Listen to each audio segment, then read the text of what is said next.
frère Paul, prophète de notre Seigneur Jésus-Christ, prédicateur de l'Évangile, appelé à prêcher l'Évangile, à rappeler la mort, la résurrection, ainsi que l'avènement et le retour de notre Seigneur Jésus-Christ, que le Père a et dont le Père a élevé le nom, afin que, en nom de Jésus, tout genou fléchisse, que ce soit les créatures sur terre, mais encore célestes, sous terre et dans les cieux, et que le nom de Yeshua HaMashiach Jésus-Christ soit élevé et béni dans toutes les nations et dans toute langue au nom du Seigneur Jésus-Christ. Amen. Alors, je vais faire du coup une petite courte exhortation pour exhorter du coup la femme en règle générale du coup à avoir des enfants. Je sais que dans l'époque dans laquelle on est aujourd'hui, c'est pas un sujet qui est très populaire avec les écologistes, avec les sociétés modernes. L'idée d'avoir pour une famille du coup d'avoir des enfants est très du coup archaïque pour certains. Et suite du coup aux dernières infos, on voit qu'avec le confinement, on voit qu'avec l'épidémie, on voit qu'avec la situation économique, les sociétés tendent, les familles tendent à faire de moins en moins d'enfants.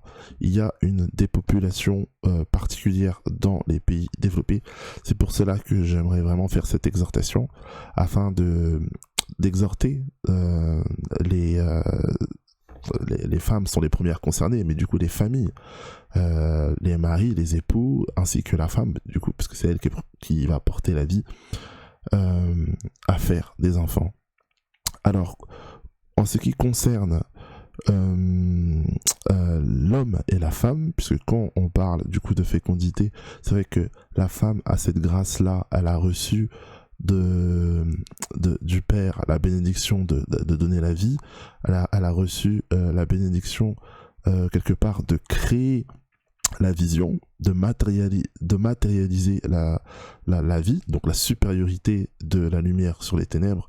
Ainsi on lit dans Genèse que quand Dieu s'adresse à Satan, il dira la postérité de la femme écrasera ta tête, c'est-à-dire que dans le fait que la femme va faire des enfants, le fait que la femme va créer la descendance, c'est ça qui va détruire du coup l'autorité de Satan, c'est ce qui va détruire l'autorité de la mort quelque part. Donc prophétiquement, ça symbolise la venue du Messie qui va passer par la fécondité de la femme, d'Ève, mais ça symbolise aussi la suprématie de la vie sur la mort. Et la seule arme du coup que Dieu Yah nous a donnée pour vaincre la mort, ce n'est pas l'immortalité comme Satan a voulu nous faire croire, mais c'est la postérité, c'est la fécondité de la femme. Donc en ce qui concerne la postérité, Dieu ne s'est pas adressé à l'homme, il s'est adressé à la femme. Et parce que c'est un sujet qui concerne la femme particulièrement, c'est elle qui porte la vie, c'est elle que Dieu a choisi afin de matérialiser concrètement la supériorité de la vie sur la mort physiquement. La chose qui est invisible dans le monde spirituel et dans le royaume de notre Père Dieu est rendue visible par la femme. C'est un grand mystère qu'est la femme et la fécondité. On voit aussi quelque part la supériorité de l'Église sur le monde, qui est matérialisée normalement. Mais bon, c'est un autre sujet. Dès que Dieu créa l'homme et la femme au 6e jour, c'est-à-dire que on peut y lire, dès Genèse 1, la Bible dit que lorsque Dieu créa l'homme et la femme, il les bénit, c'est-à-dire à partir du verset 28, et Dieu leur dit « Soyez féconds, multipliez, remplissez la terre et l'assujettissez ». Donc là, je veux juste vraiment m'attarder, c'est soyez féconds, multipliez, remplissez la terre. Bon, on fera peut-être une autre étude sur assujettisser et dominer, mais on voit vraiment l'ordre que Dieu a donné. Dieu a dit « Soyez féconds ». Ensuite, il a rajouté « Multipliez ». Et enfin, remplissez la terre. Il y a dans nos sociétés modernes la pensée qui dit que là, voilà, il y a la surpopulation avec des ressources qui sont limiter, c'est pas bien du coup de faire trop d'enfants et tout. Sachez que c'est une pensée non seulement mondaine, mais qui existe déjà depuis des siècles. Dès l'Antiquité déjà, il y avait déjà des soi-disant philosophes qui parlaient d'une surpopulation à l'Antiquité, alors qu'il n'y avait même pas 1 milliard d'habitants à l'époque. Hein. Ils parlaient déjà de surpopulation. En fait, c'est ces gens-là qui luttent contre la fécondité, qui luttent contre les enfants, qui luttent pour que la population grandisse, veulent simplement mettre en exergue l'orgueil humain. C'est l'idée de se dire que voilà, avec les ressources qu'on a, on veut les garder que pour nous, on n'a pas besoin non plus de les diviser, etc., etc. Ce sont eux qui créent du coup des génocides, qui créent l'eugénisme. Bon, c'est des termes compliqués, mais l'eugénisme, c'est l'idée sur laquelle la population doit être limitée, parce que les ressources sont limitées. C'est des théories qui ont animé des personnages comme Hitler, qui ont animé des grands tyrans, et en fait qui justifient tout simplement de la barbarie, de la criminalité de beaucoup de gens. Donc chrétienne, femme de foi, ne rentrez pas dans cette pensée. Ici, Dieu vous a donné la responsabilité de la vie, de la suprématie de la vie sur la mort. Et il l'a donné sous la forme d'une bénédiction, puisque la Bible dit « Dieu les bénit ». Donc c'est une bénie, il dit, c'est Dieu qui parle. Là, il n'y avait pas de prophète à cette époque. C'est Dieu qui parle à l'homme et la femme. Et il dit « Soyez féconds ». Donc je ne connais pas les personnes qui m'écoutent. Je ne sais pas la situation dans laquelle tu te trouves. Mais quelle que soit ta situation, même si tu as une maladie qui t'empêche d'avoir des enfants, même si c'est compliqué, même si tu n'as pas de mari, même si, voilà, sache que dans la bénédiction du Seigneur, il y a tout. Donc, contente-toi si tu es vierge, si tu es pas encore marié, d'être dans l'attente, d'être concentré sur Dieu. Et Dieu, forcément, va t'orienter vers un mari. Et le plan du mariage, c'est la fécondité et la multiplication. Le mariage, Dieu n'a pas établi le mariage pour la stérilité. Dieu n'a pas établi le mariage afin que l'amour entre le mari et la femme soit seulement le mari et la femme. Non, Dieu a établi le mariage pour mettre en œuvre son plan initial qui est la fécondité et la multiplication. Donc on nous dit multiplier. Multiplier, ça ne veut pas dire faire un seul enfant. Parce que si 2 font 1, il n'y a pas de multiplication, frères et sœurs. Si 2 font 2, c'est 2 fois 1. Mais 2 fois 2, ça fait 4. Ça veut dire que quand on parle de multiplier, c'est que, moi en tout cas, dans la vision dans laquelle je vois les choses, c'est que au minimum, c'est 4 enfants. Donc, attendez, reprenez-moi bien, hein, je ne suis pas en train de dire que ceux qui ne font pas 4 enfants ne font pas bien. C'est pas ça que je dis. Mais ce que je dis, c'est que Dieu a béni les familles. Dieu a béni le mariage. Dieu a béni l'union entre l'homme et la femme. Et en les bénissant, il leur a donné cet ordre. Il a dit multipliez. Il a dit, soyez féconds, multipliez, remplissez la terre. Donc, soyez féconds. Même s'il y a la stérilité, même s'il y a la maladie, même s'il y a des épreuves, il y a la peur, le manque d'argent, la Bible nous dit que Dieu a donné cet ordre. Quelle que soit l'épreuve, le démon, quelle que soit l'attaque qui vous oppresse et qui vous empêche d'être fécond, sachez que Dieu peut vaincre cela par la foi en Jésus-Christ, Yeshua, qui est le Sauveur. Car il faut savoir que Jésus, bien que à la chute a tout déréglé concernant le plan de Dieu, eh bien Jésus a tout réparé. Ainsi, il est écrit dans 1 Jean, j'ai plus le verset, il écrit « Le Fils de Dieu est paru afin de détruire les œuvres du diable ». Le premier œuvre du diable, c'est le péché. Donc Jésus a réparé afin que le plan initial de Dieu soit rétabli, à savoir la fécondité, la multiplication et enfin assujettissez, dominez. Là on rentre vraiment plus sur le combat spirituel, sur la délivrance, mais encore sur du coup la science, le fait que l'homme évolue en dominant la création de Dieu. Donc quel est le souci? Il y en a qui peuvent se dire, voilà, il y a le souci d'argent, on n'a pas encore les moyens d'avoir des enfants. Donc, non, en fait, il ne faut pas que vous puissiez mettre en avant vos soucis, vos peurs et vos inquiétudes en ce qui concerne l'avenir. Dieu pourvoira à tous vos besoins. Dieu ne donne pas un ordre et Dieu ne bénit pas, Dieu ne parle pas sans pourvoir. Lorsqu'il a appelé Moïse, lorsqu'il a appelé le peuple d'Israël, il avait déjà pourvu la terre promise, il avait déjà pourvu Canaan. Et même si le nombre d'ennemis était nombreux, ils ne pouvaient pas tenir parce que Dieu a parlé. Donc si Dieu, dans sa parole, dit aux femmes, soyez féconds, du coup, Dieu à la famille, parce que là il parle à l'homme et à la femme, soyez féconds, c'est qu'il va pourvoir à vos besoins. Donc il vous donnera la maison nécessaire, il vous donnera l'argent nécessaire, mais vous devez faire des enfants, c'est votre mission en qualité de chrétien. Imaginez un peu une communauté de 10 membres, d'accord, qui décide de rentrer dans le principe de multiplier, tout simplement. J'invente pas, hein, la parole est claire. Hein. Il est écrit, soyez féconds, multipliez. Ça veut dire de 2, on passe à 4. Là, on a multiplié par 2. D'accord? On était 2, on est devenu 4. Et encore, on peut devenir 6, 2 fois 3. On peut devenir 8, 2 fois. Vous comprenez? À l'infini. Mais d'abord, je commence à 4 parce que je sais qu'il y a des cœurs troublés ici qui vont me dire, mais déjà, 4 enfants, c'est impossible. Comment il peut parler de 6, 8? Alors que sachez qu'il y a des familles qui ont voire 8, 10 enfants. Hein. Donc, l'exhortation que je fais, c'est vraiment dans l'idée que vous puissiez rentrer dans la pensée de multiplier, c'est-à-dire de faire au minimum 4 enfants.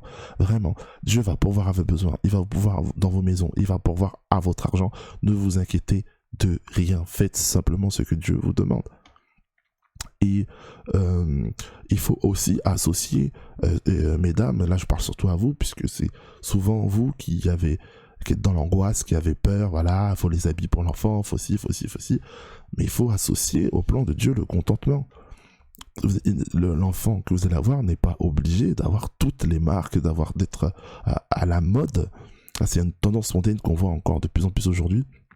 Il faut que les enfants aient ce que nous on n'a pas eu, donc dès l'âge de 8, 9 mois, il faut qu'il ait des Nike, il faut qu'il ait des choses comme ça, alors que son pied tout simplement grandit, et ensuite on sait plus quoi faire de ses affaires, bon on les donne, mais sans considérer le fait que c'était de l'argent qu'on a dépensé inutilement.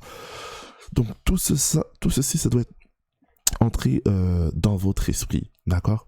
Rentrez dans la pensée de Dieu, de la multiplication, faites des enfants. Mettez ça dans vos projets. N'ayez pas peur. N'ayez pas peur du manque d'argent. N'ayez pas peur du manque de place dans la maison. Ça, Dieu va pourvoir. Jésus a dit, chaque jour aura soin de lui-même. Chaque jour suffit sa peine. C'est ce que Jésus il a dit. Recherchez premièrement le royaume de Dieu et sa justice. Donc quand on dit le royaume de Dieu, la plénitude de l'esprit, la volonté de Dieu et sa justice, c'est-à-dire l'obéissance au commandement de Dieu. Donc là, ici, c'est plus une bénédiction. J'ai pas envie de dire un commandement, même si Dieu était très injonctif lorsqu'il l'a dit. Mais il a exhorté, il a dit, mais multipliez, assujettissez, dominez, parce que Dieu aime nous voir, nous multiplier. Il aime voir que les hommes dominent, il aime voir que les hommes rentrent dans son plan et dans son projet. Donc, à contrario, ce que Dieu n'aime pas, si je reprends le verset 28, c'est que les hommes soient stériles, qu'ils ne soient pas féconds. Il n'aime pas la division. Lui dit multiplier, c'est Satan qui dit diviser. Lui dit remplissez la terre, et Satan dit diminuer la terre. Donc les génocides, les guerres, tout ça c'est l'ennemi. Et lui il dit assujettissez. Et c'est Satan qui assujettit les gens au péché, il assujettit les gens au monde, il assujettit les gens à la marque, il assujettit les gens aux choses. Et Dieu dit dominer. Et alors que Satan, lui, veut faire dominer. La volonté des hommes mondains, c'est de dominer sur les autres, sur d'autres hommes, alors que c'était pas le plan de Dieu. Dieu a appelé chaque être humain à dominer, chaque être humain à assujettir, chaque être humain à se multiplier, à la fécondité. Donc voilà. J'ai orienté sur les femmes. Femmes, soyez fécondes. Pourquoi? Parce que, en fait, c'est la femme qui tisse. C'est elle qui a la responsabilité du flambeau de la vie, en fait. Et c'est elle qui va porter l'enfant. Donc, quelque part, c'est elle qui tient cette responsabilité. Nous, malheureusement, nous les hommes, on ne peut que vous aider, on ne peut que vous soutenir. On ne peut, parce que c'est aussi elle qui va souffrir lors de l'accouchement, hein, c'est pas facile. Mais on ne peut que vous soutenir, on ne peut que vous aider. On ne peut que vraiment s'occuper de vous et vous bénir, vous accompagner. Et ça, même si Dieu a parlé à l'homme et à la femme, c'est à la femme à qui il a dit la postérité écrasera la tête de l'ennemi. Donc il y a un mystère, il y a un combat que la femme doit mener à travers la semence de la vie. En tout cas, je vous encourage à le faire, à vraiment entrer dans cette pensée. Je sais pas, moi, si vous avez 2, essayez de penser à 3. Si vous avez 3, essayez de penser à 4. Et ben, si vous vous dites vous voulez arrêter, bah, c'est dommage, mais ok, Dieu nous fera grâce.